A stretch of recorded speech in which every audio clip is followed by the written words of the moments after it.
ಕೊಡ್ಗಿ ಅವರು. ಮಾನ್ಯ ಸಭಾಧ್ಯಕ್ಷರೇ, ಪ್ರಶ್ನೆ ಸಂಖ್ಯೆ 34 ಮಹಿಳಾ ಮತ್ತು ಮಕ್ಕಳ ಕಲ್ಯಾಣ ಸಚಿವರಲ್ಲಿ ಕೇಳಬಯಸುತ್ತೇನೆ. ಮಾನ್ಯ ಅಧ್ಯಕ್ಷರ ಉತ್ತರವನ್ನು ಒದಗಿಸಲಾಗಿದೆ.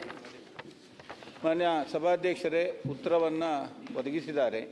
ಇದಕ್ಕೆ ಪೂರಕವಾಗಿ ಒಂದು ವಿಷಯವನ್ನು ಸಚಿವರ ಗಮನಕ್ಕೆ ತರಬಯಸ್ತೇನೆ. ದಿನಾಂಕ 17/8/2024 ಉಡುಪಿ ಜಿಲ್ಲೆಯ 52 ಅಂಗನವಾಡಿಗಳಿಗೆ ಕಾರ್ಯಕರ್ತರಿಗೆ ಒಂದು ನೌಕರಿಗೆ ಪ್ರಕಟಣೆಯನ್ನು ಹೊರಡಿಸ್ತಾರೆ. ಅದರಲ್ಲಿ 6/2/2025 ಜಿಲ್ಲಾ ಮಟ್ಟದಲ್ಲಿ ಆಯ್ಕೆಯಾಗಿ ಅದರಲ್ಲಿ 51 ಜನರಿಗೆ ಆಯ್ಕೆ ಮಾಡಿ ಅವರಿಗೆ 52 ಜನರನ್ನು ಆಯ್ಕೆ ಮಾಡ್ತಾರೆ. ಮೆರಿಟ್ ಆಧಾರದಲ್ಲಿ ಆಯ್ಕೆ ಮಾಡ್ತಾರೆ. 51 ಜನರಿಗೆ 1/3/2025 51 ಜನರಿಗೆ ಕೊಡ್ತಾರೆ. ಒಬ್ಬರಿಗೆ ಮಾತ್ರ ಅವರ ಆಯ್ಕೆಯನ್ನು ತಡೆ ಹಿಡಿದಿದ್ದಾರೆ.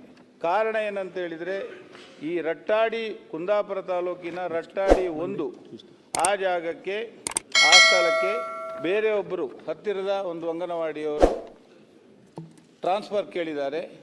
ಆದರೆ ಸರ್ಕಾರದ ಮಾನದಂಡದ ಪ್ರಕಾರ 3 ಕಿಲೋಮೀಟರ್ ವ್ಯಾಪ್ತಿ ಇರುವುದರಿಂದ ಅವರಿಗೆ ಅವಕಾಶ ಇರಲಿಲ್ಲ. ಸರ್ಕಾರ ತಮ್ಮ ಸಚಿವರ ಇಲಾಖೆ ಅದನ್ನು 3ರಿಂದ 5 ಕಿಲೋಮೀಟರ್ ಅಂತೇಳಿ ಮಾಡ್ತೇವಂತೇಳುವ ಒಂದು ಶಿಫಾರಸಿನೊಂದಿಗೆ ಈ ಆಯ್ಕೆಯನ್ನು ತಡೆ ಹಿಡಿದಿದ್ದಾರೆ ಅವರು. ಆದರೆ 3 ತಿಂಗಳು ಮೆರಿಟ್ ಆಧಾರದಲ್ಲಿ ಏನು ಆಯ್ಕೆಯಾದ ಒಂದು ಅಭ್ಯರ್ಥಿಗೆ ಅಲ್ಲಿ ಕೊಡದೆ ಅವರಿಗೆ ಅನ್ಯಾಯವನ್ನು ಮಾಡಿದ್ದಾರೆ. ನಂತರ ಆ ಜಾಗಕ್ಕೆ ಏನು ಟ್ರಾನ್ಸ್ಫರ್ ಕೇಳಿದ್ದಾರೆ, ಸರ್ಕಾರದಿಂದ ಮಾನದಂಡವನ್ನು ಬದಲಾಯಿಸಿ 5 ಕಿಲೋಮೀಟರ್ವರೆಗೆ ಮಾಡಿದ್ದಾರೆ. ಅದೇ ಜಾಗಕ್ಕೆ ಯಾರು ಟ್ರಾನ್ಸ್ಫರ್ ಕೇಳಿದ್ದಾರೆ ಅವರಿಗೆ ಕೊಟ್ಟು ಇವರನ್ನು ಒಂದು ದಿನ ಆಯ್ಕೆಯಾದ ಅಭ್ಯರ್ಥಿಗೆ ಅಲ್ಲೇ ಕೊಟ್ಟು ಅವರನ್ನು ನಿಯೋಜನೆ ಮೇಲೆ ಬೇರೆ ಕಡೆಗೆ ಮಾಡಿದ್ದಾರೆ. ಇದು ನಿಜವಾಗಿ ಅನ್ಯಾಯ. ಆ ಹುಡುಗಿಗೆ ಮಾಡಿದ ಒಂದು ಅನ್ಯಾಯ. ಆ ಹೆಣ್ಮಗಳಿಗೆ 3 ತಿಂಗಳು ಅವರನ್ನು ಕಾಯಿಸಿ ಅವಳಿಗೆ ಮೆರಿಟ್ ಇದ್ದರೂ ಅಂಗನವಾಡಿಯಲ್ಲಿ ಮಾನದಂಡವನ್ನು ಬದಲಾವಣೆ ಮಾಡಿ 3 ತಿಂಗಳು ಕಾಯಿಸಿದ್ದು ಸಚಿವರ ಗಮನಕ್ಕೆ ಬಂದಿದೆ ಅಂತೇಳಿ ನಾನು ಅವರನ್ನು ಕೇಳಬಯಸ್ತೇನೆ. ಸನ್ಮಾನ್ಯ ಅಧ್ಯಕ್ಷರೇ, ಏನು ಸದಸ್ಯರಾದಂಥ ಕಿರಣ್ ಕೊಟ್ಗಿ ಅವರು ಒಂದು ವಿದ್ಯಾ ಅನ್ನುವಂಥ ಒಂದು ಏನು ಗೌರವ ಧನವನ್ನು ತೆಗೆದುಕೊಂಡು ಮೆರಿಟ್ ಮೇಲೆ ಇದನ್ನು ಮಾಡ್ತಾ ಇದ್ದಾರೆ. ನಾವು ಅಂಗನವಾಡಿ ಕಾರ್ಯಕರ್ತರನ್ನ ಏನು ಸೆಲೆಕ್ಟ್ ಮಾಡ್ತೀವಿ, ಅದರಲ್ಲಿ ಅನ್ಯಾಯ ಆಗಿದೆ ಅಂತ ಹೇಳಿ ನನ್ನ ಗಮನಕ್ಕೆ, ಸದನದ ಗಮನಕ್ಕೆ ತೆಗೆದುಕೊಂಡು ಬಂದಿದ್ದಾರೆ. ಆದರೆ ಮಾನ್ಯ ಸದಸ್ಯರಿಗೆ ನಾನು ಹೇಳಲಿಕ್ಕೆ ಬಯಸ್ತೇನೆ, ಇದು ಆಯ್ಕೆ ಸಮಿತಿ, ಜಿಲ್ಲಾ ಅಧಿಕಾರಿಗಳ ಅಧ್ಯಕ್ಷತೆಯಲ್ಲಿ ಆಯ್ಕೆ ಸಮಿತಿ ಇರುತ್ತೆ ಮತ್ತು ಎಲ್ಲ ಮಾನದಂಡಗಳನ್ನು ಇದರಲ್ಲಿ ನಾವು ನೋಡಿಕೊಂಡೇ ನಾವು ಅವರನ್ನು ಸೆಲೆಕ್ಟ್ ಮಾಡಿರ್ತೀವಿ. ಅದರಲ್ಲಿ ಯಾವುದೇ ರೀತಿಯಾದಂಥ ಮಂತ್ರಿಗಳ ಹಸ್ತಕ್ಷೇಪ ಆಗಲಿ ಅಥವಾ ಇನ್ಫ್ಲುಯೆನ್ಸ್ ಆಗಲಿ, ಇನ್ನೋರ್ವ ಯಾರದೇ ಇನ್ಫ್ಲುಯೆನ್ಸ್ ಆಗಲಿ, ಹಸ್ತಕ್ಷೇಪ ಆಗಲಿ ಅದರಲ್ಲಿ ಇರೋದಿಲ್ಲ. ಈಗ 52 ಜನರನ್ನು ಕಾಲ್ಫಾರ್ಮ್ ಮಾಡಿ 51 ಜನರಿಗೆ ನಾವು ಅವರ ಇದಕ್ಕೆ ನಾವು ಪೋಸ್ಟ್ಗೆ ಅವ್ರನ್ನ ತಗೊಂಡ್ವಿ. ಒಬ್ಬರಿಗೆ ಅನ್ಯಾಯ ಆಗಿದೆ ಅಂತ ಸ್ಪೆಸಿಫಿಕ್ ಆಗಿ ವಿದ್ಯಾ ಗೋವಿಂದ್ ಪೂಜಾರಿ ಅವರ ಬಗ್ಗೆ ತಾವು ಸದನದ ಗಮನಕ್ಕೆ ತೆಗೆದುಕೊಂಡು ಬಂದಿದ್ದೀರಾ. ಆದರೆ ತಮಗೆ ಹೇಳಲಿಕ್ಕೆ ಬಯಸ್ತೇನೆ, ಅಂಗನವಾಡಿ ಕಾರ್ಯಕರ್ತೆಯರು ಮತ್ತು ಸಹಾಯಕಿಯರ ಸ್ಥಾನ ಪಲ್ಲಟವನ್ನು ಅವರ ಏನು ಕಂಪ್ಲೀಟಾಗಿ ಅವರು ಏನು ಕೆಲಸ ಮಾಡ್ತಾರೆ ಅದರಲ್ಲಿ 2 ಸಾರಿ ಮಾಡುವಂಥ ಅವಕಾಶ ಇಲ್ಲಿಯವರೆಗೆ ಇತ್ತು.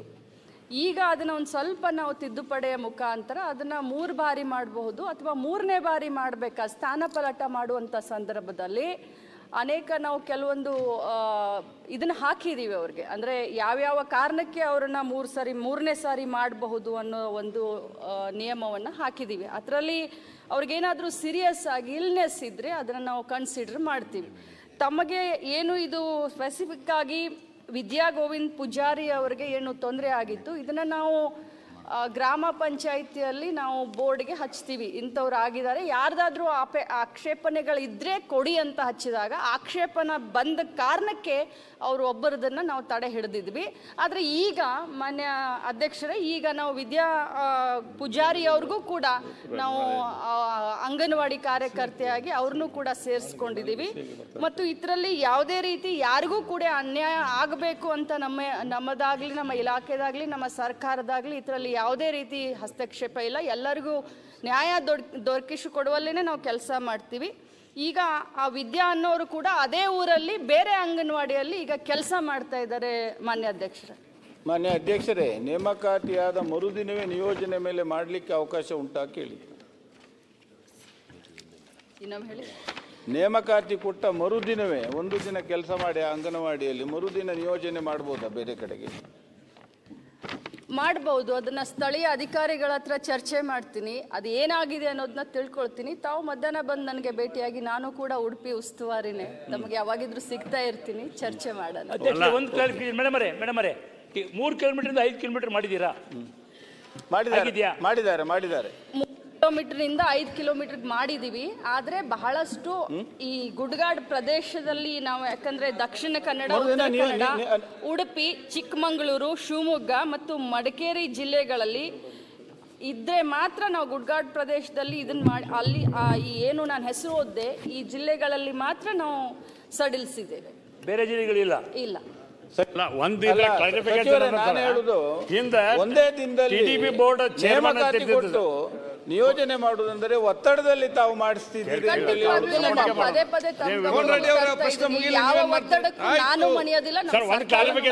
ಮಾಡ್ತಾರ ಪ್ರಾಕ್ಟಿಕಲ್ ಆಗಿ, ಸಹಜವಾಗಿ ಮಾಡ್ತಾರ ಕೇಳುದು ನಾನು. ಒಂದೇ ದಿನ ನೇಮಕಾತಿ ಕಂಡು ಬಂದಲ್ಲಿ ಖಂಡಿತವಾಗ್ಲೂ ಅಧಿಕಾರಿಗಳ ಮೇಲೆ ನಾನು ಕರೆದು ಮಾತಾಡ್ತೀನಿ. ಯಾಕಂತಂದ್ರೆ ಅದನ್ನ ತಿಳ್ಕೊಳ್ಳದಲ್ಲೇ ಮಾತಾಡೋದು, ಸದನದ ಎದುರುಗಡೆ ಮಾತನಾಡೋದು ತಪ್ಪಾಗುತ್ತೆ.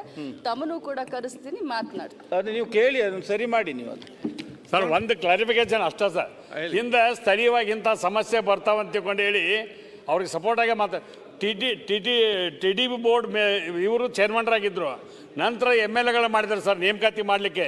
ಲೋಕಲಾಗಿ ಇಂಥ ಸಮಸ್ಯೆಗಳು ಬರಬಾರ್ದು ಅಂತ ತಿಳ್ಕೊಂಡು ಹೇಳಿ ಮುಂದಾದ್ರ ಕೇಂದ್ರ ಸರ್ಕಾರದ ಒಂದು ಡೈರೆಕ್ಷನ್ ಬಂದು ಅದನ್ನು ಜಿಲ್ಲಾಧಿಕಾರಿಗಳ ಅಧ್ಯಕ್ಷತೆಯೊಳಗೆ ನೇಮಕಾತಿ ಮಾಡ್ಬೇಕಂತ ಮಾಡಿದ್ರು. ಸ್ವಲ್ಪ ಅದ್ರ ಬಗ್ಗೆ ವಿಚಾರ ಮಾಡಿ ಸ್ಥಳೀಯವಾಗಿ MLAಗಳಿಗೂ ಕನ್ಸಲ್ಟ್ ಮಾಡುವಂಗೆ ಮಾಡ್ಬೇಕು. ಅದಕ್ಕೆ ನೇಮಕಾತಿ ಅದು ಒಂದು ಸೈಡ್ ಇದ್ದ ಸಮಸ್ಯೆ ಜಾಸ್ತಿ ಇದೆ, ಇನ್ನು ಜಾಸ್ತಿ ಸಮಸ್ಯೆ ಮಾಡಬೇಡಿ. ಜಿಲ್ಲಾಧಿಕಾರಿ ಮಾಡಲಿ, ಸರ್ಕಾರ ಗಮನಕ್ಕೆ ತಂದೆ ಸರ್.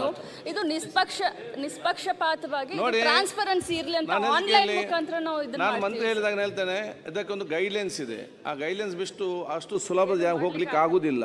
ಈಗ ಇವರ ವಿಚಾರದಲ್ಲಿ ಆ ಗೈಡ್ಲೈನ್ಸ್ ಪ್ರಕಾರ ಏನೋ ತಪ್ಪಿ ಹೋಗಿದ್ದಲ್ಲಿ ಮಂತ್ರಿಗಳ ಗಮನಕ್ಕೆ ತನ್ನಿ, ಅವ್ರು ಜಿಲ್ಲಾಧಿಕಾರಿ ಮುಖಾಂತರ ಸರಿಪಡಿಸ್ತಾರೆ. ಮತ್ತೆ ಇದ್ದ ರೀತಿಯಲ್ಲಿ ಇರಲಿ, ಸಮಾಧಾನ ಇದ್ದಾರೆ. ಅಲ್ಲ ಸರ್, ಅದು ಏನಕತಿ ಅಂಗನವಾಡಿಗೆ ವಾಂಟೆಡ್ ಮಾಡಿದಕ್ಕೆ ಎಲ್ಲರೂ MLAಗಳ ಕಡೆ ಬರ್ತಾರೆ. ಅವರು ಅದಕ್ಕೆ ನಮ್ಗೆ ಅಧಿಕಾರ ಇರಂಗಿಲ್ಲ. ಮಾಡ್ಬೇಕು. ಅದಕ್ಕೆ ಗಮನಕ್ಕೆ ತಂದ್ವಿ. ಅಧ್ಯಕ್ಷರ ಒಂದು ನಿಮಿಷ ಒಂದು ಪಾಯಿಂಟ್ ಹೇಳಿಬಿಡ್ತೀನಿ. ಅದನ್ನ ಪಾರದರ್ಶಕ ಆಗ್ತದೆ. ಜಿಲ್ಲಾಧಿಕಾರಿ ಒಳಗ ಜಿಲ್ಲಾಧಿಕಾರಿಗೆ ಪೇಪರ್ ಮುಟ್ಟು ಕೊಡ್ದ ಒಳಗಿನ ಪಾನ ಹರ್ಕೊಂಡಿರ್ತಾರ್ರಿ, ಯಾರು ಮಾಡ್ಬೇಕಂತ ಆತರನೂ ನಡೀತದ. ನೋಡಿ, ಅಧಿಕಾರಿ ಮಾಡೋ ತಪ್ಪನ್ನು ಸರಿಪಡಿಸಲಿಕ್ಕೆ ನಾವು ಶಾಸಕರು ಮತ್ತು ಮಂತ್ರಿಗಳು ಮತ್ತು ವಿಧಾನಸಭೆ ಇರುವುದು. ಏನಾದ್ರು ರೈಟಿಂಗ್ ಅಲ್ಲಿ ಕೊಡಿ, ಅವರ ಮೇಲೆ ಆಕ್ಷನ್ ತಗೊಳ್ತಾರೆ. ಗಾಳಿಯಲ್ಲಿ ಗುಂಡೋಡಿದ್ರೆ ಏನು ಕೂಡ ಪ್ರಯೋಜನ ಇಲ್ಲ. ಲೇಟೆಸ್ಟ್ ಹಾಗೂ ಇಂಟ್ರೆಸ್ಟಿಂಗ್ ಸುದ್ದಿಗಳಿಗಾಗಿ ಬಾಸ್ ಟಿವಿ ಕನ್ನಡ ಚಾನೆಲ್ನ ಸಬ್ಸ್ಕ್ರೈಬ್ ಮಾಡಿ. ಹಾಗೆಯೇ ಬೆಲ್ ಐಕಾನ್ ಪ್ರೆಸ್ ಮಾಡಿ. ಇದರ ಜೊತೆಗೆ ಫೇಸ್ಬುಕ್, ಇನ್ಸ್ಟಾಗ್ರಾಮ್, ಎಕ್ಸ್ ನಲ್ಲೂ ಮಿಸ್ ಮಾಡದೆ ಫಾಲೋ ಮಾಡಿ.